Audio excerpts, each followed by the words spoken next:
Good to see you. Let's get this done. I know we got to get Bruce to Gentle Ben's. Yeah. Obviously, thank you guys for coming out. Here we go. I mean, things are going to start rolling from here. And for a coach, it's great to have an opportunity to celebrate your team with the community and all that stuff. But honestly, it's also good to get this on film, and then the real burning and churning kind of starts from here. So I look forward to we're taking tomorrow off, but I look forward to getting back out there Sunday and kind of figuring out where we're at and starting to break things down and build them back up. Marlo said that there's a lot of competitiveness tonight. Showed it during the time, even in practice. It's been very back and forth. Yeah, you must like that. Yeah, I mean, obviously, the more competitive practices are, the better. And I think we got a good group with good balance and good numbers. So you're able to maybe get after each other a little bit more and maybe get some more live, realistic reps. So I think hopefully that'll really bode well for us this season. Jason, go ahead. As the head coach, what's the biggest thing you can take away from on the court, off the court? I mean, it's a collection of all. I mean, I don't think I have like a instruction manual on how I handle this thing, but the simple observation I made is, when we tried to play maybe to add a little extra to it or maybe kind of force the highlight, we didn't turn out well, which is great for a coach because, you can remind your guys, usually, an accumulation of simple plays is better. And I thought when we kept things simple for the most part, we looked really good. When we, maybe, tried to dunk on somebody, some superhero type play, it didn't work out as well. So to me, that was one of the biggest things that I noticed overall is just, when we kept it simple, we were better. Brian, go ahead. You mentioned during the summer, and KJ kind of said it here before, that maybe he's been overlooked, underappreciated or something. How long do you think that's going to last? Well, we'll see. I mean, he's a freshman. He's done well. He seems to kind of have been on a steady, kind of a upward trajectory, and that's a credit to him. I'm sure some bumps are in the road are going to come as a freshman, but he's a extremely high character guy, and his care factor is really high. So I think he's well positioned to have a really good freshman year. David, go ahead. Umar was raving about KJ's defense. What are you seeing at that end, and how can that translate for him into games, and also with Paulius? It looks like he has a real nice quickness on his jumper. How do you feel about him as a shooter? Yeah, well, we'll start with KJ. I mean, KJ, one of the things I love about KJ is I always say he solves problems with effort, and that's a great thing to have because you can bank on high effort. If you're a high effort guy, you can bank on that almost every possession, and so he plays kind of with a relentlessness that I think is going to be infectious for our team. For Paulius, he's a really good player. I think he's, like a lot of European players, he's kind of finding his way over here.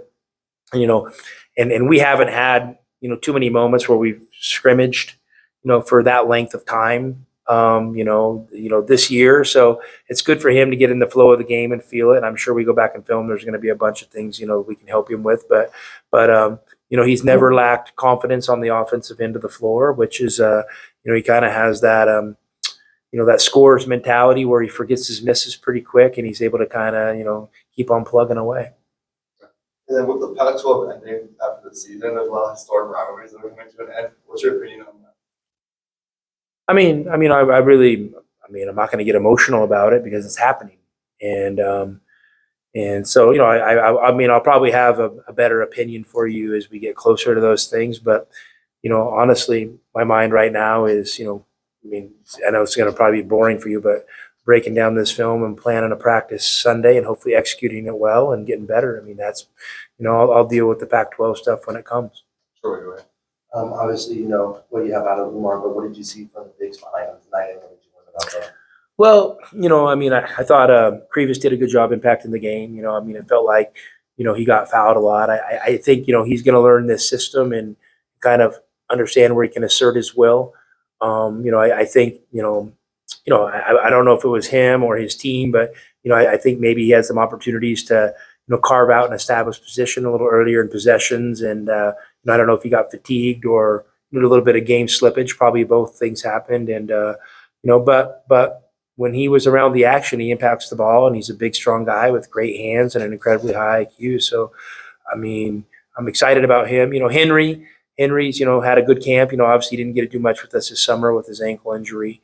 And so I'm excited where he's going. And I think he's going to really build into a steady player. Dylan's been, made solid progression, and I think he's continuing that way. And then Keshad, it's fun to watch him. I mean, I think he made 3 threes today, and, I'm not sitting here saying our season hinges on how well he shoots threes or doesn't shoot threes.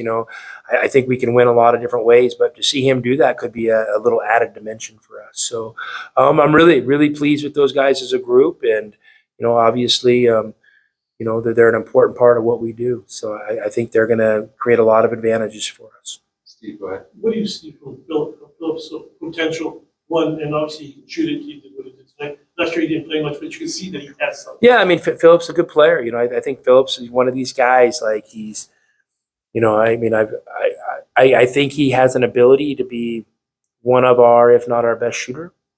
But I think he's got to kind of settle into that role a little bit. He also has a nice IQ, and he's a creative passer. So I think sometimes he gets stuck in between those things a little bit, and which is okay. I mean a lot of really good players do more than one thing. But I think this, at his size and his ability to shoot the ball, when he kind of understands the added dimension that gives us, I think that'll really help him out. But I love where he's at, and I appreciate him for, he's a freshman who, last year he kind of fought through a tough year, and he's back here, and he's had a positive attitude, and he's a great kid, and I really respect him as a person and a player. So go ahead. If I could just take you back, when you first came here for the first time for this event, what was your reaction? Was it what you thought it would be? Did it exceed your expectations? My first one, I don't think it was. I think the attendance was obviously the lowest it's been, and I get it. I come here, and I wasn't. That was maybe a little bit of an outside the box hire, and they were coming out of COVID and a lot of things there. So, but it's fun to see it build, and I honestly think, I know in my mind, I think we're just starting to scratch the surface of this event, and I think the next years, I think we can really make it something special, and that's something we've been talking about behind the scenes, and I'm happy with how it went today. I'm happy with how our fans supported it, but I also know this. We're in real talks for bigger and more exciting things, and going to make this a can't miss event for the community. Bruce. I was just wondering, did you think about switching guys in the second half, and why did you decide to stick with that? We had 27 options on the board, Bruce, and I just was. I don't know. No, you're right. We did talk about switching it, but once it played out, I kind of didn't realize it was a 14-point margin. But then I also wanted to see that team battle back, and I would like to. I know our guys later this week, they want to do it again behind closed doors with the same teams. And I like that. And there was really no crazy rhyme or reason to how we put together the teams. To be honest with you, Jack Murphy loves, playing football general manager or whatever that game all those people play, and he loves, kind of putting the teams together. So I kind of let him handle it, and I didn't even know what the teams were when I walked out on the court, to be honest with you. So. Yeah. No, I just wondered because you had a lot of your key guys in the second half the last 2 times, and I wondered if you did need to do that tonight. Yeah, I think we have more depth right now. So I felt like we can we can let those 2 teams battle it out a little bit. And maybe sometimes in the past, you want, if you're pretty much kind of locked into 6, 7, 8 guys, maybe you want to play together, under the lights, and get a feel for that, playing together under the lights. But I think we got a lot of options now. So. I was excited to let those teams battle it out, and we'll continue to do that in practice. Steve. If you can talk real quick about the guys coming back, you had guys who rarely come back, maybe Miles, Andre, special guys, and then obviously the 2 guys hosting the show. Just your thoughts on having that. Well, it's awesome. You guys are well aware of the basketball lineage that's come through Arizona. So to have those guys, engage or re-engage with our program it's very important. And I understand, the honor it is for me to have this position. I understand that, I probably won't be at Arizona for 50 years. Hopefully I'm here as long as they'll have me. So, while I'm here and, I'm kind of, the leader of the program, I want to make sure those guys feel honored in every way, shape, or form. So it's really cool to get them back, and hopefully, we're just scratching the surface with their involvement in the program. How did that process go? Did you get involved in that? Because there's probably as many that have come here at one time. Yeah, not much. The promoters that ran the event did a good job doing that, and of course, Jack Murphy and Jason Gardner do a good job doing that. So, we were hoping a couple other guys were coming, and then just one or two things happened and kind of didn't allow it to happen. But that's something that's really important for us, and I would like to continue to build that.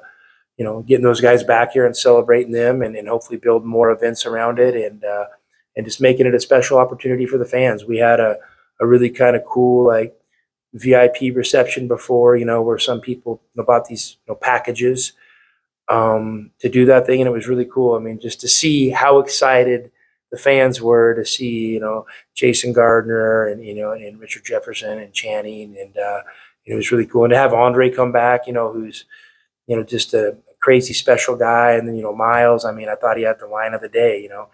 Kept his hand raised. How many of us won a national championship? That was really cool. And Mike, to come back here, and then Eugene I actually met for the first time today, and I'm proud to be running those guys' program, and that's how I look at it every day. It's their program, and I'm going to do the best job I can with it.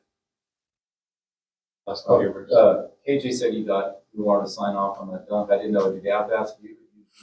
Yeah, I mean, I had a couple of questionable calls. Say that one, and the latter, I was like really kind of like, yeah. I mean, like, did we have the time limit go off on the setup there? I mean, I don't know. Like, and I was just like, oh my God, we did something. Please don't happen bad. But I've never seen anybody head the ball into the basket like that. That was pretty cool.